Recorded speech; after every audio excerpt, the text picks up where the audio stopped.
You guys ever watched David Goggins or Navy SEALs or Alex Ramosi or some of these guys or girls, and they just seem to be running on a completely different level?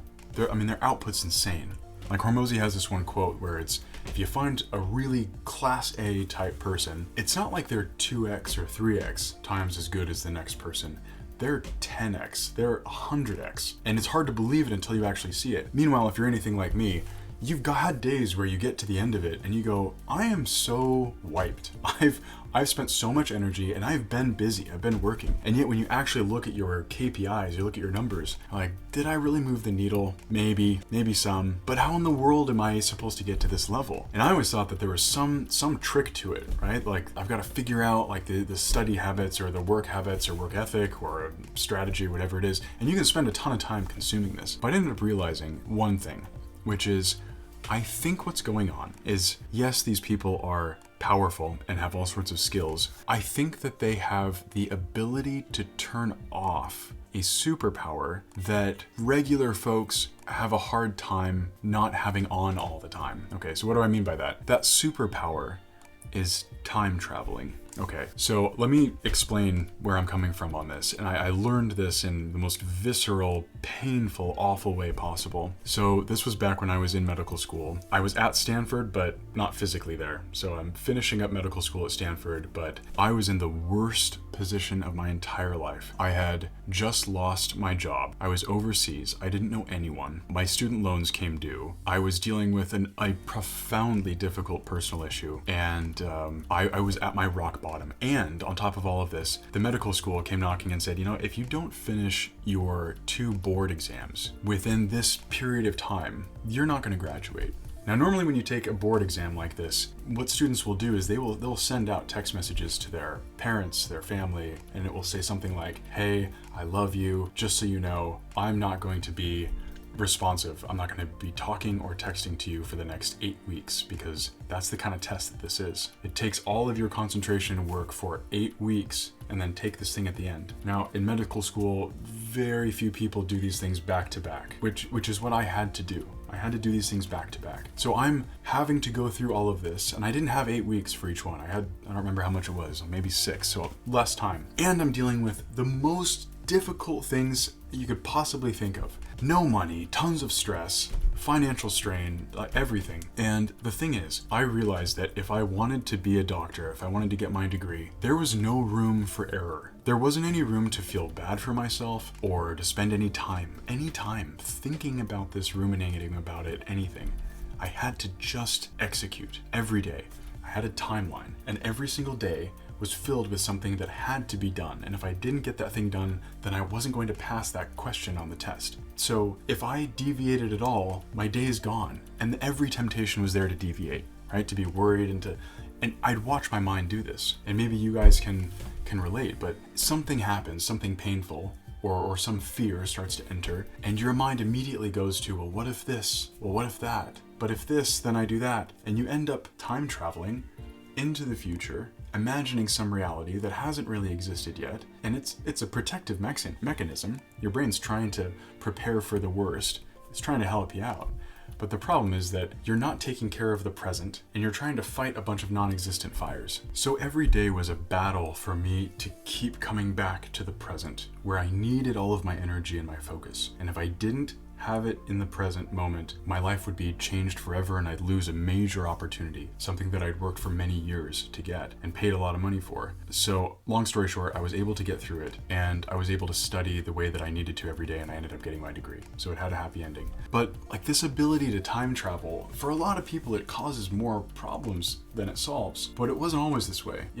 Back in the day when we were young, we were kids, we didn't really time travel much. We very much lived in the moment, in the present, and we had to be trained into doing this. So you guys have probably heard about the marshmallow test, where the kids are rewarded with 2 marshmallows if they're able to. Of course, we talk about delayed gratification, but what's really going on is we're rewarding the kids that are able to, when we say, I'll give you a second marshmallow in 5 minutes or 10 minutes when I get back. What we're really doing is we're inviting that child to, hey, kiddo, can you look into the future and imagine it and hold it so that it's powerful enough that it allows you to fulfill it, to act in such a way that it fulfills that future, right? So it's basically just a test of how well can you time travel. And then we do that in school, right? Do these uncomfortable homeworks and study and all that, and eventually you'll get the grade. Or the same thing with work. You work and then you'll eventually get. So delayed gratification, superpower,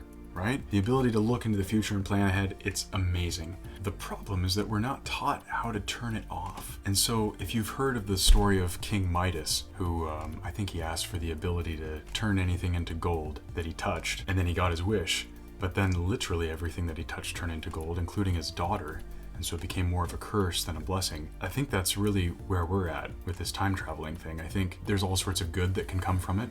Animals can't necessarily do this. Kids can't really do it. It's kind of a hallmark of human beings and maybe a few other animals out there. But it's intelligence, right? It's a superpower. But if you can't come back to present, then you're constantly stuck in the past or in the future. And that means that you have a diminished presence, which is where most people are. Okay, so what's the right way to go about this? I would say there's a cyclical nature to this that for me seems like the best way to go about it. Right, so let me explain. Whenever you're casting your mind into the future, it always has to do with direction, okay? So if you're looking into the future, let's say you're planning your goals or your whatever, you're trying to decide what direction should I shoot for, okay? If you are looking into the past, it's for the purpose of determining what direction did I come from, okay? But the actual movement, the magnitude, happens in the present. So I would say that almost like a periscope, when you're in a submarine, periscope comes up, you look around, oh, that's the direction I want to go or stay away from. And then you need to come down and then you need to move. And I think that the same thing happens in life. Now there's traps that you can run into when it comes to time traveling, both in the time traveling in the future and in the past. So let me talk about that. So in the future, there's two main ways that you can get trapped. One of them is that your direction is uncontrolled, and this is anxiety. So it tends to be the, well, what if this happens, or what if she says no, or what if I don't get the job, or whatever it is. It's scattered and it's all over the place. And usually it's negative. So whatever direction you end up going, it's usually going to be in a negative direction, and you're probably not going to even go very far in the first place. Now, the second problem that you can have isn't so much that you're afraid and all over the place. You have a good direction, but you just daydream about that. You just talk about it. You don't actually act on it. So you're oriented in the right way, but that's all you're doing. You're now stuck in that future, but you're not pulling your present self there. So the trap that you fall into with the past tends to be guilt and shame. So you look into the past, you make a judgment, and then you carry that weight into the present. Now that's debilitating because the only way that you can move forward is to have a functioning, healthy self that's able to grapple with everything that you need to in the present. And the moment that you bring shame with you, you cripple your own ability to make any kind of positive future change. Okay, so when thinking about the future and the past, the responsible ways of using it, the future, it's to orient yourself. You cast your mind into the future, get a feel for what it is that you want, what you like, what you don't like, and to the best of your ability, you orient yourself. And in the past, it's kind of similar. You've already gone that direction, and so you can look at your past direction, and because it's already happened, you can get the data from having gone in that direction in order to inform where you're going to go in the future. So it's purely data gathering. And I had a really good friend tell me this. He would notice that I'd be guilty and I'd have shame and all that. And he'd tell me many times, he's like, Josh, get in, get the lesson, get out, start living, forgive yourself. And that's more than just a you ought to forgive yourself. It's more than just a moral thing. It's very practical. That's really the only thing that we get from the past is data, which is lessons. Learn and move on. Okay, so that's talking about the traps, but how does this actually work in real life? And the way that I think about this is that there's general mode and there's soldier mode. And when I'm wearing my general's hat, it's usually at night, before I go to bed, and I'm planning for the next day. I am the general. I am the strategizer. I'm looking at all the pieces on the board and I am deciding where my troops are going to spend their energy the next day or the week before, whatever it is, it's the planning. And then when I am in that next day, I am the soldier. I am yesterday's general's soldier today, and I am just executing. And so I don't feel like it doesn't factor in because I'm not a general. I'm a soldier, and a soldier does. A soldier executes. So if you're like a normal person, and you put on your general hat and you plan. Have you ever planned and there's a part of you that's like, I don't know how much of this is even going to get done tomorrow. Hopefully future self feels like it, because like hopefully it'll get done, maybe one or two of these things. But if it's any indication of the past, like probably not. Like what a miserable position to be in when you're the general and none of your soldiers obey you. Or you're a soldier and like you have a shitty general, or one that you never listen to. Like you kind of fall apart at that point, right? Because like, what is the point of even planning if none of your soldiers are going to honor you? So a way to think about it is, if you think about it like that, then you can have a life where, and imagine this, the contrast, you're the type of general where you know that whatever you plan, whatever you set out in your schedule and your goals, it's going to happen because you've got that kind of soldier that executes, that gets it all done. And likewise, the soldier knows that the general's so badass that all he has to do is execute, and all of the things that he wants are going to happen. He doesn't have to think. He doesn't have to spread his energy out into wondering about the future and, oh, well, how am I going to do all of this? He doesn't have to do it. Doesn't have to worry about it. You want to get to, some crazy figure in work? You don't have to worry about becoming a multimillionaire. All you got to do is this task right now. So it makes the soldier's job way easier in some respect. But in order to do it, you have to let go of the time traveling, of that compulsion to put yourself into the future